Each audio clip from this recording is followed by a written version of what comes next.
جو آج بے عزتیاں گھر میں گھس گئی ہیں، انہوں نے گھر بنا لیے ہمارے گھروں میں. ذرا سوچنے کی بات ہے. اگر ہاں کوئی بچی پڑھ رہی ہے، وہ موبائل کے ذریعے تعلیم حاصل کر رہی ہے، پڑھ رہی ہے، اس کا کوئی کام ہے تو دے دو. مگر کام بھی نہیں ہے، کچھ نہیں ہے، بس شادی میں چٹیاں کبھی ادھر کر کے یوں کر کے سیلفی لے رہی ہے تو کبھی یوں کر کے سیلفی لے رہی ہے. اس لیے موبائل دیا ہے. ارے موبائل کی کیا ضرورت ہے؟ تم باپ ہو گے دشمن. بیٹی کے ہاتھ میں انگارہ دے دو، آنکھ کا انگارہ، اور کہو بیٹی ہاتھ نہ جلے. ایسا ممکن ہے کیا؟ بولو ممکن ہے کیا؟ ہاتھ جلے گا. کون سا ایسا رشتہ دار ہے جو تم نے بات کرنے دے دیا؟ آج کتنی لڑکیاں غیر مسلم لڑکوں سے، غیر مسلم لڑکیاں مسلم لڑکوں سے، ورنہ محلے والی لڑکی محلے والے لڑکے. توبہ توبہ، کیا گھر میں بسا لیا. پہلے لوگ کتنے شرم و حیا غیرت رکھتے تھے. باپ ہو کے دشمن. بیٹی کو موبائل دینے کی کیا ضرورت ہے؟ جب ہماری بیٹی کے پاس موبائل ہو گئے نہیں، فون آئیں گے کہاں سے؟ اور بعض نوجوان نٹھلے، نکمے، ناکارہ، کھٹارا، نہ کچھ کماتے ہیں نہ کوئی کام کرتے، بس اماں سے لڑا، بہن سے لڑا، شام کا کھانا کھایا اور تھوڑا ہیلو. باپ کہاں گیا؟ یہ انہیں کام سکھاؤ، انہیں کام پہ لگاؤ، انہیں قرآن پڑھاؤ، انہیں پاکی نہ پاکی کے مسائل سکھاؤ. 5000 روپے دے کے امام صاحب سے کہو آدھا گھنٹہ ان بچوں کو پڑھاؤ، تاکہ تم مر جاؤ، چلے جاؤ دنیا سے، تمہاری قبر پہ فاتحہ پڑھ سکیں. یہ اپنے ہاتھوں سے اپنے باپ کو غسل دے سکے. غسل کیا دے گا؟ وہاں کھڑے ہو گئے. ارے کون ہے اس کی جس کی نماز، کون ہے ولی؟ تو آڑے میں سے کہہ رہے ہیں پڑھاؤ پڑھاؤ پڑھاؤ. جو بیٹا اپنے باپ کو غسل نہیں دے سکتا. آج مبارک بات کے لائق ہے وہ ماں باپ جن کے 2 بچے حافظ قرآن ہوئے،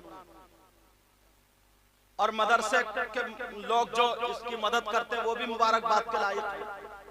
وہ بھی مبارک بات کے لائق ہے جنہوں نے کھانا کھلایا، پانی پلایا، مدرسے کی امداد کی. یہ ثواب جاریہ میں جا کر کے جڑ جائے گا. اللہ اللہ، بیٹیوں کو موبائل کیوں دیا؟ جو لڑکی کبھی جھلا پور سے، جھلا پور نا، جھلا، اچھا جھلنا، جھلنا پور سے نکل کر کبھی باہر نہیں گئی، اس کے پاس بمبئی کا فیشن کہاں سے آیا بتائیو؟ کہاں سے آیا؟ اس کی آستین کیسے کٹی، اس کے بال کیسے لے رہا ہے، اس کے کھانے پینے کا ڈنگ فلموں جیسا، پہننے کا ڈنگ فلموں جیسا، چلنے کا ڈنگ فلموں جیسا، بات کرنے کا اسٹائل فلموں جیسا. کہاں سے آیا یہ؟ سیدہ فاطمہ کا طریقہ کیوں نہیں آیا؟ یہ پیر صاحب مبارک بات کے لائق ہے، انہوں نے لڑکیوں کا مدرسہ بنایا. بھیجو بچیوں کو، یہ شیطانیت سے دور کرو. اسے ماں بھی بننا ہے، اسے بیوی بھی بننا ہے، اور اسے بیٹی بھی بننا ہے. اس کے 3 دور ہیں. سمجھ میں آ رہی بات؟ ارے چلنا کھانا پینا بالوں کا ڈنگ کہاں سے آیا؟ یہ صرف موبائل کی دین ہے. موبائل کی میں کہہ کر کے جاتا ہوں، اگر معاشرہ سدھارنا، گھر کو سنوارنا، تو اپنی جوان بیٹیوں سے موبائل لینا پڑے گا. اگر انہیں دینا ہے تو قرآن ان کے ہاتھ میں دے دو، حدیث ان کے ہاتھ میں دے دو.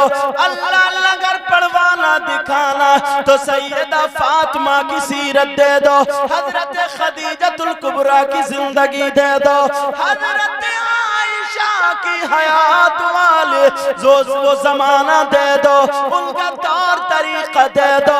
اللہ اللہ اگر سیدہ فاطمہ کی زندگی کو ہماری بیٹی پڑھے گی تو معاملہ یہ ہوگا، کھائے گی ہماری بیٹی لیکن ڈنگ فاطمہ کا ہوگا، پیے گی ہماری بیٹی ڈنگ فاطمہ کا ہوگا، پہنے گی اوڑے گی ہماری بیٹی ڈنگ فاطمہ کا ہوگا، چلے گی پھرے گی ہماری بیٹی ڈنگ فاطمہ کا ہوگا.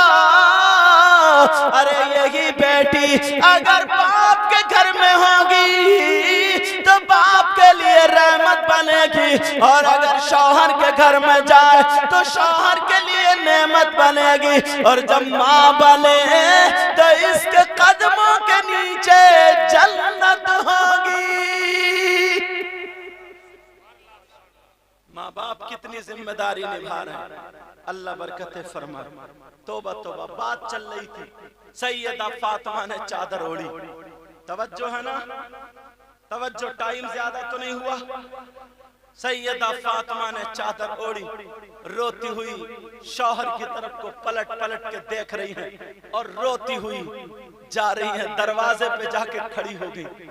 اللہ، سیدہ فاطمہ نبی کی بیٹی علی کی طرف دزدیدہ نظروں سے دیکھ رہی ہیں۔ میرے سرتاج اب اشارہ کر دے آ جاؤ، اب اشارہ کر دے آ جاؤ، مگر حضرت علی بولے فاطمہ جاؤ، تمہارے لیے اجازت ہے۔ اب فاطمہ روتی ہوئی جا رہی ہے، کیا کہوں گی کیا کہوں گی کیا کہوں گی۔ ادھر ابا جان کو پتا چلا، میرے نبی کو پتا چلا، آج بیٹی باپ سے اپنے شوہر کی شکایت کرنے آ رہی ہے۔ وہ باپ جن کی مونچھ نیچے نہیں ہوتی ہے، وہ بھائی جن کی گھنڈیاں ماتھے کے نہیں نکلتی ہیں، الٹا سیدھا کیس کرا کر کے بیٹی کا گھر بگڑواتے ہیں۔ سن لے کان کھول کر کے نبی کی زندگی، میرے نبی نے اپنی بیٹی کی شکایت نہیں سنی۔ جب پتا چلا کہ بیٹی آ رہی ہے، نبی نے گھر کا دروازہ بند کر لیا تھا۔ کیا کیا تھا بولو؟ نبی نے گھر کا دروازہ بند کر لیا۔ سیدہ فاطمہ روتی ہوئی چلتی چلی جا رہی ہیں، ابا جان کے دروازے پہ کھڑی ہو گئی، مگر دروازہ بند پایا۔ نبی کی پیاری پیاری بیٹی دروازے پہ کھڑی ہے، کٹکھٹایا، کہنے لگی ابا جان دروازہ کھولیے۔ میرے نبی نے اندر سے آواز نہیں دی۔ پھر کہنے لگی، وہ باپ سن لے جو اپنی بیٹیوں کو غلط شے دیتے، وہ مائیں سن لے جو اپنی بیٹیوں کو غلط شے دے کر کے بگاڑ دیتی ہیں۔ میرے نبی نے دروازہ نہیں کھولا۔ دوسری مرتبہ پھر فاطمہ بولی، آواز روئی ہوئی ہے، پریشان ہے، ادھر علی گھر میں ہے، ادھر دروازہ بند ہو گیا۔ میرے نبی کی بیٹی بولی ابا جان دروازہ کھولیے۔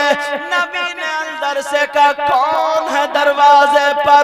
اللہ اللہ۔ فاطمہ بولی ابا جان میں آپ کی لاڈلی بیٹی، میں آپ کی نور نظر، میں لخت جگر، آپ کے دل کا ٹکڑا فاطمہ ہوں۔ میرے نبی بولے کون نور نظر، کون لخت جگر، کون دل کا ٹکڑا، کون فاطمہ؟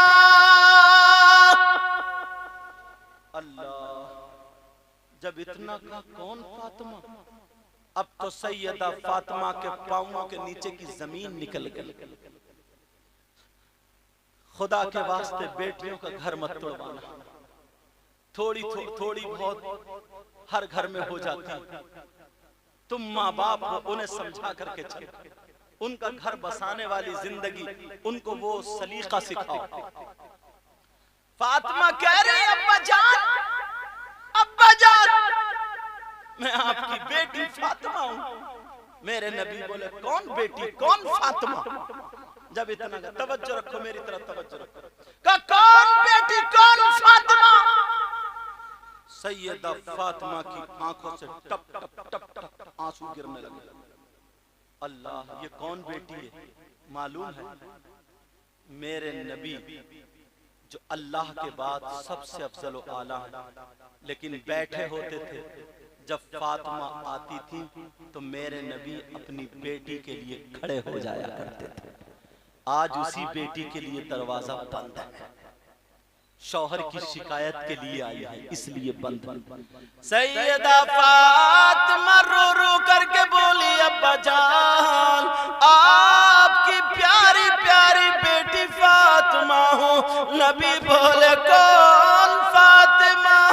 رونے کے بعد فاطمہ بولی ابا جان میں حسن کی ماں فاطمہ ہوں۔ جب اتنا کہا تو میرے نبی نے اب بھی دروازہ نہیں کھولا، بلکہ اندر سے نبی بھی رو رہے اور جواب دیا کون حسن کون فاطمہ، جیسے حسن کو نہیں جانتے ہو۔ فاطمہ رونے لگی اور رو رو کر کے کہنے لگی ابا جان آپ پہچان نہیں رہے، میں حسین کی ماں فاطمہ ہوں۔ نبی بولے کون حسین کون فاطمہ؟ اللہ ذرا سوچو، میرے نبی سجدے میں ہیں، حسین پیٹ پہ آ کر کے بیٹھ گئے، نبی نے سجدے سے سر نہیں اٹھایا اور آج کہہ رہے ہیں کون حسین کون فاطمہ۔ میرے نبی جمعے کے دن خطبہ پڑھ رہے ہیں، اللہ جیسے جمعے کے دن خطبہ پڑھ رہے ہیں، حسین سیدہ فاطمہ کے حجرے سے نکلے اور جیسے ہی نکلے آ رہے تھے تیزی میں، حسین گر جاتے ہیں، چھوٹا سا بچہ پاؤں سے پاؤں ٹکرا جائے، حسین گر جاتے ہیں اور جیسے ہی حسین گرے تو میرے نبی نے جمعے کا خطبہ روک دیا، جمعے کا خطبہ بند کر دیا، ممبر سے اتر کے حسین کو چوم لیا اور کہنے لگے اللہم انی احبہما فاحبہما واحب من یحبہما، اے اللہ میں ان دونوں سے محبت کرتا ہوں، میں حسن و حسین سے پیار کرتا ہوں، میرے مولا تو بھی ان سے محبت کرنا اور جو ان سے محبت کرے مولا تو ان سے بھی محبت کرتے رہنا۔ اور آج کہہ رہے کون حسین کون حسین، ارے کون فاطمہ، سیدہ فاطمہ جب کافی دیر رولی میری طرف توجہ دو، سیدہ فاطمہ جب رولی رونے کے بعد کہنے لگی ابا جان میں آپ کی بیوی خدیجۃ الکبریٰ کی بیٹی فاطمہ ہوں۔ میرے نبی بولے کون خدیجہ کون فاطمہ، اب تو خوب روئی اور رو کر کے آخر میں کہنے لگی او میری بہنوں، شوہروں سے ناراض ہونے والیوں سنو، شوہروں کو پریشان کرنے والیوں، یہ اسلامی رشتے کا تمہارا بھائی تم سے کہہ کر کے جاتا آج کے بعد اپنے شوہر کو کبھی ستانا مت، اور تم بھی بیوی کو کبھی ظلم مت کرنا، کبھی گالی مت دینا، کبھی اس کی ماں بہن کو اس کے سامنے گالی مت دینا، جیسے تمہارے ماں باپ تمہیں پیارے ہیں ویسے ہی اس کے ماں باپ بھی اسے پیارے ہیں۔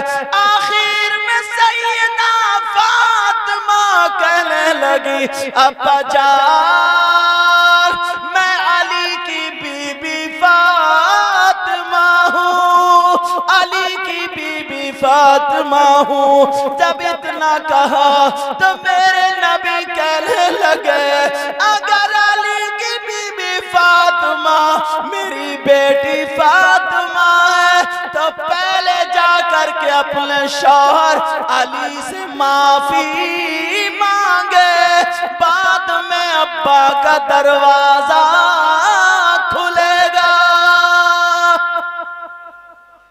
وہ باپ جو اپنی بیٹیوں کا گھر توڑواتے ہیں، آج کے بعد یاد رکھنا یہ تقریر میں تمہیں پیغام دے کے جا رہا ہوں، اتنا نازک وقت ہے پیارے، ان دو بچوں کی دستار بھی ہونی مگر میری ان باتوں کو دل کی تختی پہ نوٹ کر کے لے جانا۔ آج کے بعد کوئی اپنی بیٹی کا گھر توڑوانے والے کام نہ کرے، تمہاری مونچھ نیچی نہیں ہوگی، تمہارا بہت فخر سے کہتا ہے میں نے بیٹے کی طرح پالا، بیٹے کی طرح 70 بیگھے کی زمین 70 بیگھے زمین 5 بیگھے بک بھی جائے گی تو کیا ہوگا؟ 10 سال جو اس کے جوانی کے کٹے ہیں اگر اس وقت میں اس کا قدم بہک گیا تو کیا ہوگا؟ بولو، ایک ایک لمحے کا تم سے حساب و کتاب لیا جائے گا، ایک ایک لمحے کا۔ میرے نبی کی بیٹی سے نبی نے فرمایا جاؤ پہلے علی سے جا کر کے معافی مانگو۔ فاطمہ روتی ہوئی چلی آ رہی ہے، ادھر حضرت علی رو رہے تھے یا اللہ کیا ہوا ہوگا؟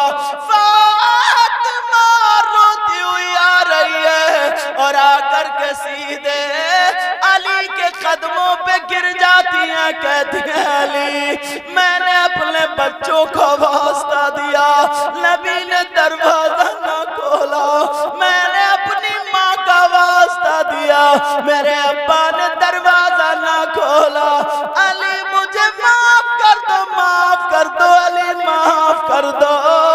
جب فاطمہ رونے لگی تو علی نے موڑے پکڑے اور پکڑنے کے بعد اٹھا کے سینے سے لگا لیا اور چپٹا لیا۔ دونوں میاں بی بی دونوں روئے، علی کہنے لگے فاطمہ تمہارا مقام وہ نہیں ہے بلکہ علی کا دل ہے۔ گھروں میں ایسی محبت کرو۔ بعض عورتیں ہیں کسی کی شادی بھی ہو گئی ہے مگر دوسرے کے مردوں کو اپنے چولہے پہ بٹھاتی، میری بہنوں تمہیں خدا کا واسطہ، تمہیں رسول پاک کا واسطہ ایسا نہ کرنا کہ کسی بچی کا گھر ٹوٹ جائے۔ تمہارے لیے تمہارا شوہر ہے، رات کے 10 12 بجے تک اس سے باتیں چٹکاتی رہتی ہیں اور یہ سمجھتی ہیں کہ ہم بڑے کامیاب ہیں۔ کامیاب نہیں ہو، قبر کے سانپ اور بچھوؤں سے بچ نہیں سکتی۔ یہ 2 انچ کا بچھو اگر ہمیں کاٹ لے تو پوری رات سونے نہ دے۔ میرے نبی فرماتے ہیں بختی اونٹ کی برابر ہوگا وہ بچھو، اگر ایک مرتبہ ڈنک مار دے تو جانتے ہو آپ 1 دن نہیں 2 دن نہیں 1 سال نہیں 2 سال نہیں۔ نبی فرماتے ہیں، نبی کا فرمان کبھی غلط نہیں ہو سکتا، نبی فرماتے ہیں 70,000 سال تک اس بچھو کا جو قبر کا اس کا زہر دن بدن اوپر کو چڑھتا چلا جائے گا، 70,000 سال تک۔ اللہ ذرا غور کرو۔ اب سیدہ فاطمہ سینے سے لگی ہوئی، اتنے میں میرے نبی نے ادھر دروازہ کھول دیا۔ بیٹی تھی نا بیٹی، نبی اتنا روئے دروازے پہ کھڑے ہو کر کے رو رہے اور پھر سیدھے بیٹی کے گھر کو چلے، سیدھے روتے ہوئے، صحابہ سے بھی مسافہ نہیں کیا، سیدھے روتے ہوئے بیٹی کے گھر، بیٹی کے دروازے پہ جا کے کہنے لگے کہ یہ حسن کی ماں فاطمہ میری بیٹی کا گھر ہے، کہ یہ حسین کی ماں فاطمہ میری بیٹی کا گھر ہے، یہ خدیجہ الکبریٰ میری بی بی اس کی یہ بیٹی فاطمہ کا گھر ہے۔ جب اتنا کہا، جتنے جملے فاطمہ نے بولے تھے اتنے ہی میرے نبی نے بولے اور دروازے پہ کھڑے ہو کے رو رہے تھے۔ سیدہ فاطمہ کے کانوں میں جب یہ آواز گئی، فاطمہ بولی میرے سرتاج علی 2 منٹ کے لیے ہاتھ کھول دو، مجھے لگتا ہے میرے ابا جان آ گئے، میرے ابا جان آ گئے۔ علی نے جب ہاتھ کھولے، فاطمہ ادھر کو گئی، نبی اندر کو آئے۔ بیٹی نے اپنے ابا کو دیکھا، دوڑتی ہوئی جا کر کے اپنے ابا کے گلے لگ گئی اور کہنے لگی ابا جان مجھے معاف کر دو، ابا جان کیا تم نے مجھے نہیں پہچانا تھا؟ ابا جان میں نے حسن کا واسطہ دیا نہیں پہچانا، حسین کا واسطہ دیا نہیں پہچانا، اے ابا جان مجھے معاف کر دو۔ حضرت علی کہتے ہیں اگر میں نہیں پکڑتا تو قریب تھا دونوں گر جاتے۔ نبی اپنی بیٹی کو سینے سے لگا کے اتنا روئے، داڑھی میں آنکھوں سے آنسو بے بے کے داڑھی میں ہو کر کے پیران بھیگ گیا اور اپنی بیٹی کا سر سہلا رہے، کہہ رہے میرے لال، میرے دل کے ٹکڑے، میرے جگرے، ارے میں تو تجھے تیری آہٹ سے پہچان لیتا ہوں فاطمہ، تم کہہ رہی ہو نہیں پہچانا، تو ابا جان تم نے دروازہ کیوں نہیں کھولا؟ ابا جان آپ نے دروازہ کیوں نہیں کھولا؟ کہا میرے لال آگے مت بولو، کہ ابا جان آپ نے نہیں دیکھا آپ کی بیٹی دروازے پہ کھڑی ہوئی ہے؟ کہا بیٹی دیکھا، مگر میں نے یہ بھی دیکھا آج میری بیٹی دروازے پہ کھڑی ہے شوہر کی شکایت کرنے کے لیے، اگر میں نے دروازہ کھول دیا تو قیامت تک کے مسلمانوں کی بیٹیوں کے لیے دروازہ کھل جائے گا، دروازہ کھل جائے گا۔ بیٹی اس لیے سینے پہ پتھر رکھ کے میں دروازہ بند کیے ہوئے تھا میرے لال۔ جب اتنا کہا حضرت علی نے دونوں کو پکڑ کے بٹھالا، پانی پلایا، اب نبی نے فرمایا بیٹی سنو، مردوں پر سب سے زیادہ حق اس کی ماں اور باپ کا ہے اور بیویوں پر سب سے زیادہ حق اس کے شوہر کا ہے، اس کے شوہر کا ہے۔ اللہ میری بہنوں، اگر تم اپنے شوہر سے ناراض ہو تو تمہیں خدا کا واسطہ، تمہیں سیدہ فاطمہ کا واسطہ، یہ دو بچوں کی دستار ہے، آج یہ جلسہ یہ پروگرام ہے، اگر تم نے میری بات مان لی اور آج سے توبہ کر لی، شوہر سے معافی مانگ لی، شوہر کو راضی کر لیا، ارے ذرا آگے بڑھ کے تو دیکھو، شوہر بھی بہت نرم دل ہوتا، اور بھائی اگر تم میں سے کوئی ایسا ہو، اگر بی بی آ جائے تو خدا کے واسطے اسے معاف کر دینا، معاف کر دینا، گھر میں جھگڑا مت ڈالنا، اپنے گھر میں زندگی سیدہ فاطمہ اور حضرت علی جیسی زندگی لے آؤ۔ بولو لاؤ گے؟ بات آگے نکل گئی ہے، بات بہت آگے، ٹائم بھی پتہ نہیں کیا ہوا ہے، اللہ تعالیٰ، ارے 2:45 ہو رہے ہیں اور پتہ بھی نہیں۔ نبی نے فرمایا 3 قسم کے لوگ ایسے ہیں جن کی کوئی عبادت قابل قبول نہیں، ان میں سے نمبر 1 ماں باپ کا نافرمان، نمبر 2 وہ منان، احسان کر کے احسان جتانے والا، نمبر 3 وہ مکذب بالقدر، تقدیر کو جھٹلانے والا۔ انشاءاللہ زندگی رہی تو تینوں کو کھولوں گا، اللہ نے مجھے جتنی توفیق دی اتنی بول پایا۔ یہ بڑے بڑے علماء ہیں، کوشش یہ رہتی ہے کہ ہماری قوم کی اصلاح ہو جائے۔ یہ جو مدرسے کے 2 بچے فارغ ہوئے ہیں، یہی قوم کا سرمایہ ہے۔ آج ہم جو کرسی پہ بیٹھے، حضرت ممبر شریف پہ بیٹھے، یہ علماء، یہ ناظم صاحب پورے ہندوستان میں، شاعر صاحب، یہ سب لوگ ہمارے بزرگ سب لوگ جاتے۔ ایک دن ہمارا بھی ایسے ہی تھا جیسے آج ان کا ہے۔ تمہیں کوئی پتہ نہیں کون ان میں مفتی بنے، کون عالم بنے، کون مقرر بنے، کون ایسا بنے جو پورے ہندوستان میں روشنی پھیلائے۔ تو جس بھائی بہن نے اگر مدرسے کا خیال رکھا ہے، بچوں کو کھانا کھلایا ہے، اینٹیں لگوائی ہے، وہ اگر قبر میں بھی چلا جائے گا نا تو جہاں جہاں یہ قرآن سنائیں گے، جہاں جہاں یہ تقریریں کریں گے، جہاں جہاں یہ پڑھیں گے، انہیں ثواب ملے گا۔ اللہ کے خزانے میں کمی نہیں ہے، تم قبر میں ہوگے تمہارا حصہ وہیں پہ پہنچے گا۔ اسی کو بولتے ہیں ثواب جاریہ۔ مبارکباد کے لائق ہیں، مدرسے پر پوری توجہ رکھنا، پوری توجہ۔ انشاءاللہ ہماری آپ کی زندگی رہی تو پھر ملاقات ہوگی۔